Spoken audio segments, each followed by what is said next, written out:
"Don't cry, little one. I'm here now," the cowboy whispered through the snowstorm. The storm came in sideways, mean and unannounced, as winter storms often did on that stretch of high country where the land forgot mercy and remembered only endurance. Snow rode the wind like ash, stinging skin, blinding eyes, swallowing sound. Even the world's edges blurred, fence lines vanished, hills softened into ghosts, and the sky pressed low and colorless, as if it meant to bury everything beneath it. Jonah Cole pulled his hat down farther, wool scarf stiff with ice at his throat, breath rasping loud inside his chest. His horse fought the drifts, hooves sinking, lifting, sinking again. Each step was a question, each breath a gamble. He should have turned back an hour ago, but then he heard it. Not the wind, not the creak of leather or the distant crack of frozen timber. A sound too small to belong to the storm. A cry. It slipped through the snow like a threadbare prayer, thin, breaking, almost swallowed before it could finish becoming real. Jonah reined in hard. The horse snorted, uneasy, head tossing as the wind clawed at its mane. Jonah leaned down from the saddle, listening with his whole body now. The cold burned inside his ears. His fingers ached where they clutched the reins. There it was again, closer. He swung down, boots sinking nearly to the ankle, snow already filling the prints behind him. He tied the reins to a half-buried post he hadn't known was there until his glove struck wood, then moved forward on foot, shoulders hunched, coat snapping like a torn sail. Each step was careful, deliberate, the kind a man took when he knew one mistake could end him. The storm opened briefly around a stand of dead aspens, their white trunks stripped bare, bark peeling like old scars. And beneath them, huddled against the base of one tree, half covered by drifting snow, was a small shape that did not belong to winter. A child, or close enough. She was curled inward, knees drawn to her chest, arms wrapped tight as if trying to hold herself together. Her coat, too thin, torn at one sleeve, had frozen stiff. Dark hair spilled from beneath a hood crusted with ice. Her boots were mismatched, one lace missing entirely. She did not look up. She barely moved at all. Jonah knelt in front of her, the cold biting through his knees instantly, sharp and unforgiving. He reached out, then stopped himself. Years of living alone had taught him the weight of hesitation. "Hey," he said, voice rough from wind and disuse. It sounded wrong out here, like a lie spoken too loud. Her shoulders twitched. Another sound escaped her, smaller than before, strangled, like it hurt to let it out.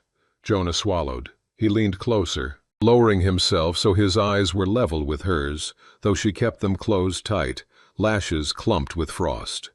"It's all right," he said. Softer now, slower, the way he spoke to skittish horses and injured calves. "You're not alone anymore." The wind howled harder, as if offended. She shook her head weakly, lips trembling, breath coming in short, uneven bursts. Tears froze almost as soon as they formed, carving pale lines down her cheeks. Jonah shrugged out of his coat without thinking, the cold rushing in immediate and brutal. He draped it over her shoulders, careful, reverent. His hands brushed her arm. She flinched. "I won't hurt you," he said quickly. The words instinctive, urgent. "I swear it." Her eyes opened then, wide, dark, flooded with fear so raw it hollowed him out on sight. She tried to pull away, fingers scraping uselessly at frozen bark, but her body betrayed her. She was shaking too hard. Exhaustion had already claimed its debt. Jonah closed the distance gently, placing one hand over hers where it clawed at the tree. "Don't cry, little one," he whispered, leaning in so the storm wouldn't steal the words before they reached her. His breath ghosted in the air between them. "I'm here now." Something in her broke. She collapsed forward into his chest, a sound tearing out of her that was more than a sob, more like the last breath of someone who had been holding themselves together for far too long. Her fingers fisted into his shirt like she might fall apart without it.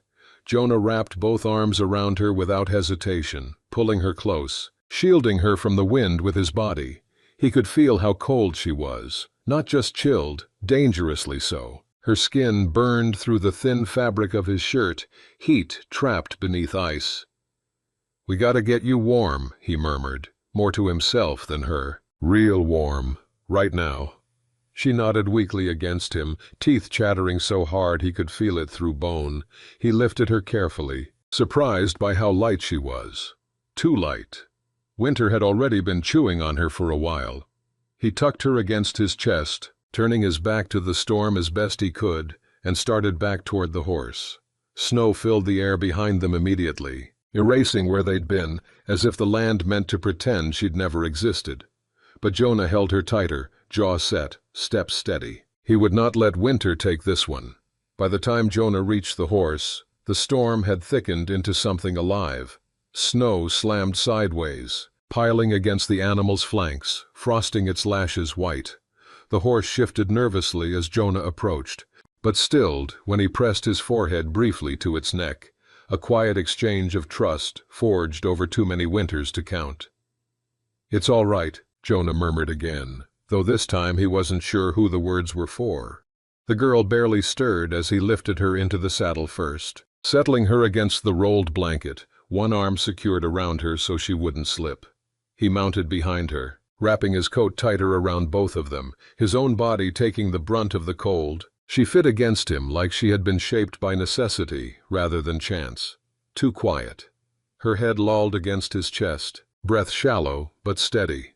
Jonah urged the horse forward, leaning low, eyes narrowed against the white blur ahead. The trail back to his cabin was little more than memory now, fence posts buried, landmarks erased. Only instinct and stubborn familiarity guided him. Winter had a way of stripping the world down to essentials: movement, warmth, survival.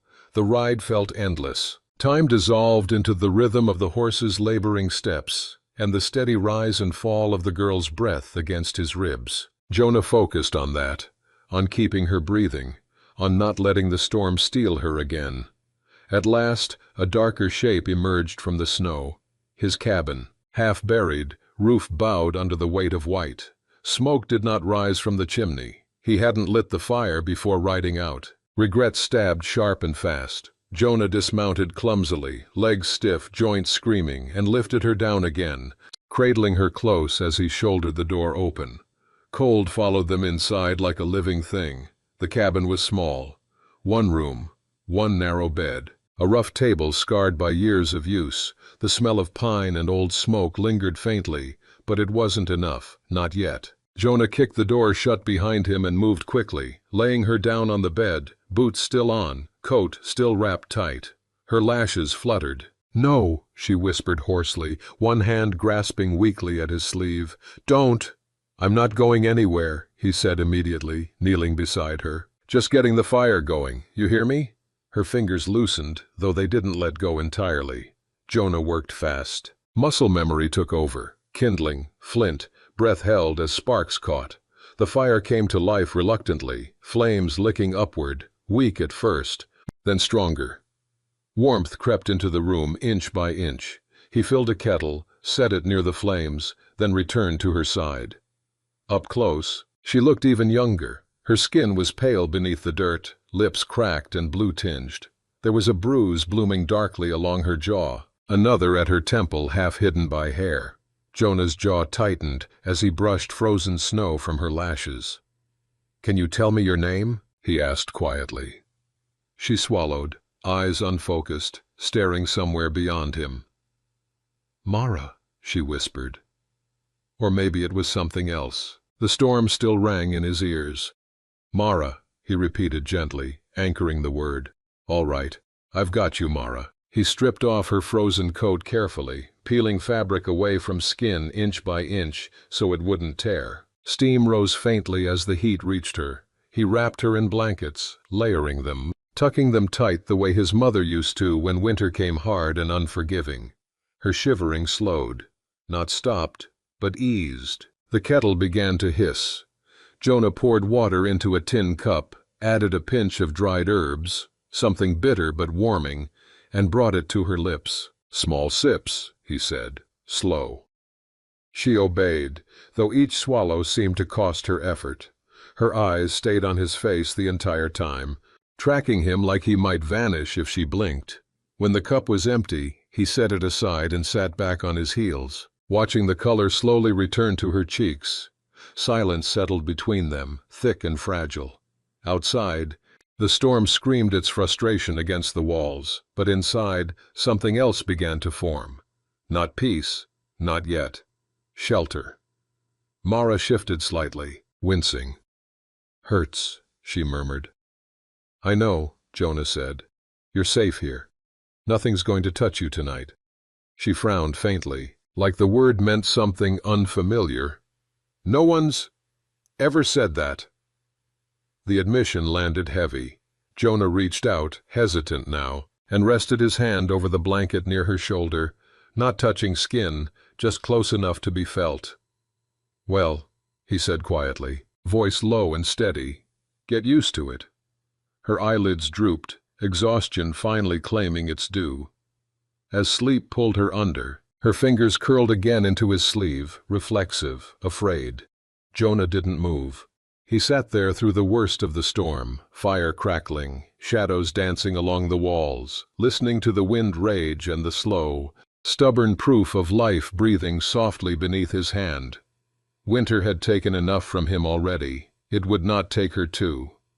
Morning came quietly, the way it only did after a storm had spent itself. The wind retreated some time before dawn, leaving behind a silence so deep it rang. Snow lay thick against the cabin walls, pressed high against the windows like a held breath. The world outside looked new and dangerous, smoothed into something deceptively soft. Jonah woke stiff and cold where he'd slept upright in the chair, boots still on, head tipped forward. The fire had burned down to embers, casting a dull red glow that barely reached the edges of the room. His first thought wasn't of himself. He rose slowly and crossed to the bed. Mara slept curled on her side, blankets tucked tight around her small frame. Her face looked different in daylight, less shadowed, softer. Color had returned to her lips. Her breathing was steady now, deeper, alive. Jonah exhaled a breath he hadn't realized he'd been holding since the night before. He moved quietly, stoking the fire back to life, careful not to wake her. The kettle went back on. He cut a heel of bread, split it, warmed it by the flames. The simple tasks grounded him, pulled him back into his body. When he turned again, her eyes were open. She didn't speak. She just watched him. "Morning," Jonah said gently, as if the word itself might startle her. She blinked once, slow. "Did I die?" she asked. The question was flat, unafraid, like she was asking about the weather. Jonah stilled. "No," he said firmly. "You're still here." Her gaze drifted to the ceiling, to the rough beams darkened by smoke and time. "Huh," she murmured. "Thought maybe I had." Something twisted deep in his chest. He brought the cup to her again, waited until she drank. This time she didn't flinch when his fingers brushed hers. Progress measured in inches. When she finished, she pushed the cup away weakly and pulled the blanket closer. "Snow stop?" she asked. "For now," Jonah said. "Winter doesn't like to quit all at once." She nodded like that made sense. They sat in silence for a while. Outside, something shifted, snow sliding off the roof in a heavy sigh. Mara startled, breath hitching. "It's just the weight letting go," Jonah said calmly. "Happens every storm." Her shoulders eased, though she didn't look convinced. After a moment she spoke again. "They'll come back." Jonah leaned against the table, arms crossed loosely. "Who will?" She hesitated. Her fingers picked at a loose thread on the blanket. "Men," she said. "They don't like loose ends." Jonah studied her carefully now. The bruises, the way her eyes stayed alert even in rest. "What happened to you, Mara?" he asked, not pressing, just opening the door. She swallowed. "I ran," she said simply.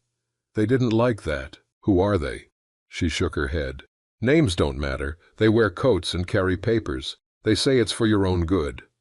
Jonah's jaw tightened. "Where were you headed?" he asked. Her gaze flicked to the window, to the blinding white beyond it. "South," she said. "Anywhere that wasn't cold." A humorless breath left her. "Didn't make it far." Jonah didn't respond right away. He stared into the fire, watching the flames curl and snap. "You can stay here," he said finally, "until the road's clear, Until you're strong. Her eyes snapped back to him, sharp despite her exhaustion. Why? The word hung between them, heavy with expectation. Jonah met her gaze steadily. Because you needed help. That's not enough, she said quietly. No, he agreed. But it's what I've got.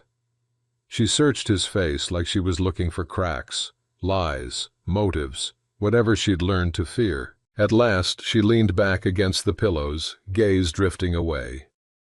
All right, she said. For now. For now was all winter ever promised anyway. The days that followed moved slow, measured by light and fire, and the careful reclaiming of strength. Jonah shoveled paths through the snow, hauled wood, patched a draft along the north wall. Mara stayed inside at first, wrapped in blankets near the hearth, watching everything. She asked questions sparingly, listened more than she spoke. She learned the cabin's sounds, the groan of settling logs, the whistle of wind through a bad seam, the soft crack when the fire shifted.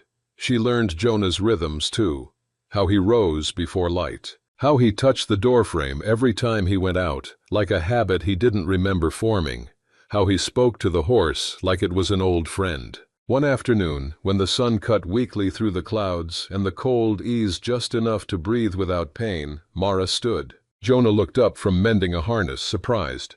You shouldn't. I'm tired of lying down, she said. Her voice shook, but her legs held. He nodded, didn't argue, just watched, ready to catch her if she fell. She crossed the room slowly, each step deliberate, and stood by the window. The snow was blinding, endless. Her shoulders sagged. It never ends, she whispered. Winter always ends, Jonah said. It just makes you forget while it's here. She turned to him then, eyes bright with something unreadable. You sound sure. I've lived through enough of them, he said quietly. That night, as the temperature dropped again and the fire burned low, Mara sat on the floor near the hearth, knees drawn up, staring into the flames. Jonah sat across from her, sharpening a knife more for the comfort of motion than necessity. Why are you alone? She asked suddenly. The question caught him off guard. He considered lying. Instead he said, because people leave. She nodded slowly, like she understood that answer better than most. Outside, winter pressed close again, patient as ever. Inside, two survivors shared the quiet, both knowing the cold had not finished testing them yet. The cold deepened again 2 nights later, the kind that crept inward instead of roaring, quiet, deliberate, personal. Jonah felt it before he heard it, a pressure behind the eyes, a tightening in the joints. The stove worked hard, but could not quite push the chill from the far corners of the cabin. Frost traced the window panes in branching patterns that looked like veins. Mara woke screaming. Not loud at first, sharp and broken, like her breath had caught on something jagged inside her chest. Jonah was on his feet before the second cry escaped her, crossing the room in 2 strides. Hey, he said, gripping her shoulders firmly through the blankets. Mara, you're here. You're safe. Her eyes were open but not seeing him. She fought the air, gasping, nails digging into her own arms as if trying to pull herself free of something invisible. They tied my hands, she choked. I can't feel them. Jonah sat on the edge of the bed and pulled her upright, slow and steady, wrapping her in his arms despite the way she stiffened at first contact. He anchored her hands against his chest, pressing them there so she could feel something solid, something real. Feel that? He said, voice low, unwavering. That's me. You're not there anymore. Her breath stuttered. One sob tore loose, then another. She sagged into him, forehead pressed hard against his collarbone, fingers clutching his shirt like it was the only thing holding her in place. Jonah held her without speaking, rocking slightly, the way he used to when calves were born too early and the cold tried to steal them before life could settle in. Gradually, her shaking eased. I thought they found me, she whispered hoarsely. No one's found you, Jonah said, and no one's going to. She didn't answer, but her grip tightened, and he knew the promise mattered, even if neither of them fully believed it yet. After that night, Mara stopped pretending she wasn't afraid. The storm outside had passed, but something else had arrived in its place, waiting. She startled at sounds Jonah had lived with all his life, the crack of ice shifting on the roof, the distant bark of a fox, even the groan of the windmill half buried beyond the rise. One afternoon, Jonah found her standing by the door, coat on, boots laced. "Where you headed?" he asked carefully. She didn't look at him. "I need to see it." "See what?" "The cold," she said. "If I don't look at it, it gets bigger." He studied her for a long moment, then nodded. "All right, but not alone." They stepped outside together. The world was blinding. Snow stretched in every direction, untouched except for the narrow path Jonah had carved between cabin and barn. The air burned going in, each breath sharp as broken glass. Mara sucked in a breath and froze. "It's so quiet," she whispered. "That's winter listening," Jonah said, "deciding if you're worth keeping." She huffed out a breath that might have been a laugh. They stood there side by side, the cold biting through layers until her fingers went numb. When she turned back toward the cabin, she did so without panic.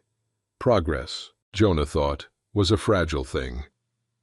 That night, as snow began to fall again, lighter this time, steady and patient, Mara spoke of things she hadn't yet named.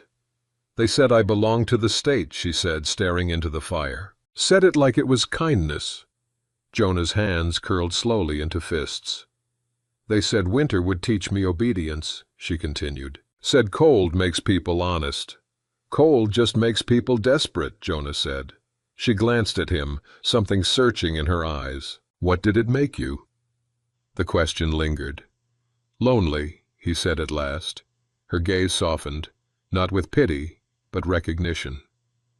2 days later, the men came. Jonah saw them first, dark shapes moving against the white, 3 figures on horseback cutting across the ridge to the east. They rode with purpose, not lost, not wandering, looking. He said nothing at first, just closed the shutters quietly, checked the rifle, slid extra rounds into his pocket.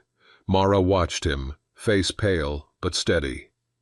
"They found me," she said. "They haven't," Jonah replied. "Not yet." A knock sounded at the door, firm, certain. Jonah stepped between Mara and the sound without thinking. When he opened it, cold and snow rushed in together, followed by a man in a long gray coat, beard rimmed with frost, eyes sharp and appraising. 2 others flanked him, hands near their weapons. "We're looking for a girl," the man said, voice polite in the way of someone unused to being refused. "About this tall, dark hair. Answers to Mara." Jonah met his gaze evenly. "You're standing on private land." The man smiled thinly. "And she's government property." Behind Jonah, Mara drew a breath. "No," she said, "I'm not." The man's eyes flicked past Jonah, landing on her. Satisfaction bloomed there. "There you are," he said. "You've caused quite the inconvenience." Jonah felt something old and dangerous settle into his bones. "She's not leaving," Jonah said quietly. The man sighed, as if disappointed. "You don't understand how this works." "I understand winter," Jonah replied. "And I understand what happens to men who push too far into it unprepared." The silence stretched. Snow drifted between them. The man's smile faded. "You're making this harder than it needs to be." Jonah shifted his stance slightly, subtle, deliberate, blocking the doorway fully. "So did you," he said. For a long moment no one moved. Then the man stepped back. "Enjoy your isolation," he said coolly. "Winter always collects its debts." They rode away without another word, their tracks cutting dark scars across the snow. Jonah shut the door and leaned his forehead against the wood, breath heavy. Behind him Mara stood trembling, not with fear this time, but something fiercer. "You didn't have to do that," she said. "Yes," Jonah replied, turning to face her. "I did." Outside, snow fell thicker, sealing the world in white again. Inside the cabin, something fragile and defiant took root. Winter had made its move. So had they. The snow did not stop after they left. It thickened, deepened, softened the world until distance itself felt unreal. Jonah watched the ridge long after the riders disappeared, as if winter might spit them back out again just to prove a point. Only when the light began to thin did he turn from the window. Mara stood near the hearth, arms wrapped around herself, jaw set. "They'll come again," she said. "Yes," Jonah answered. He did not pretend otherwise. "But not tonight." That night the cold came harder than before. The fire ate through wood at a greedy pace, and Jonah fed it until his arms ached. The wind rose and fell, like something breathing outside the walls. Snow tapped the roof in steady percussion. The cabin creaked, settling into itself. They ate little, neither was hungry. Later, Mara sat on the edge of the bed, pulling on her boots with careful determination. "What are you doing?" Jonah asked. She looked up. "Not waiting." He studied her face, the resolve there, thin but unyielding. "All right," he said after a moment. "Then we do it together." They packed through the night, only what mattered: food, ammunition, blankets. Jonah's father's old compass, cracked but faithful. Mara folded the coat Jonah had first wrapped around her, smoothing the seams like it was something sacred. Before dawn, they stepped outside. The world had changed again. Snowdrifts rose like walls, sculpted by wind into sharp curves and blind corners. The path Jonah had cleared was gone, swallowed whole. The sky pressed low and pale, light diffused into nothing. Mara drew a breath and steadied herself. "Which way?" she asked. Jonah checked the compass, then the trees, then the slope of the land beneath the snow. "South by east," he said. "There's a ravine. Wind scours it clean enough to pass." They moved slowly, deliberately. Each step tested, each breath burned. By mid-morning, the cold clawed into their bones. The ravine was deeper than Jonah remembered, the descent treacherous with ice hidden beneath powder. Mara slipped once, catching herself on Jonah's arm, fingers digging in hard. "I've got you," he said, bracing. "I know," she answered, without hesitation. They pressed on. The sound came just after noon. Hooves, distant but unmistakable. Mara stopped. "They're close." Jonah listened, eyes closed, counting heartbeats between sounds. "3," he said. "Maybe 4." Her jaw tightened. "I won't go back." "You won't," Jonah said simply. They pushed harder, breath tearing from lungs now, the ravine narrowing, walls rising steep on either side. Snow fell heavier, thickening the air, stealing visibility. Then the ground gave way. Not all at once, just enough. Mara cried out as her foot slid, body pitching forward. Jonah lunged, catching her arm, but momentum dragged them both down. They tumbled into the drift together, rolling hard. Snow filling mouths, coats, thoughts. Jonah hit first. Pain flared white-hot along his shoulder. Mara landed half on him, stunned, gasping. Above them, the ravine wall loomed, sheer and slick. The sound of hooves grew louder. Jonah pushed himself upright despite the pain, pulling Mara close. "There's a cave," he said, breath ragged. 10 yards. That bend." She nodded, trusting without question. They moved as one now, scrambling through waist-deep snow, muscles screaming, visionly silent except for breath and blood. Jonah shoved aside brush crusted with ice, revealing a narrow opening in the rock. He shoved Mara inside first, then followed, dragging branches and snow to obscure the entrance as best he could. They crouched in darkness, hearts hammering. Moments later, shadows passed the opening, voices, muffled, impatient. They went this way. No tracks. The storm's covering them. Silence stretched. Mara's hand found Jonah's in the dark, fingers tight, grounding. At last, the voices faded. Hooves retreated. Winter closed in again, sealing the moment. They did not move for a long time. Inside the cave, the cold was different, still brutal, but quieter. The kind that waited. Jonah shrugged off his pack, wrapped a blanket around Mara first. "You're shaking," he said. "So are you," she replied. He smiled faintly. Hours passed, or minutes. Time lost meaning. When they emerged, the sky had begun to clear, light bleeding slowly back into the world. The storm had done what it came to do and moved on. They climbed out together, stiff and aching, but alive. The land beyond the ravine sloped gently downward now. Trees thinned, wind softened. Mara stood there, looking out at it, breath fogging the air. "I thought winter was going to take me," she said quietly. Jonah came to stand beside her. "It almost did." She turned to him, eyes bright with cold and something else, something earned. "But it didn't," she said. "No," he agreed, "it didn't." They walked on as the sun climbed higher, weak but present, casting long blue shadows across the snow. By evening, they reached the edge of a settlement, small, tucked low against the land, smoke rising in thin, hopeful lines. Mara stopped at the rise above it, hesitant. "This is far enough," she said. Jonah looked at her. "You sure?" She nodded slowly. "I can disappear here. For real." He understood. They stood there a moment longer, winter pressing close, but no longer cruel. Mara stepped forward, then turned back, voice soft. "Back in the storm," she said, "when you found me, I thought you were something I was imagining, a way to die easier." Jonah swallowed. She met his eyes. "Thank you for staying." He touched her shoulder, brief and steady. "Thank you for holding on." She smiled, small, real, and turned away, walking down toward warmth and light. Jonah watched until she disappeared among the buildings.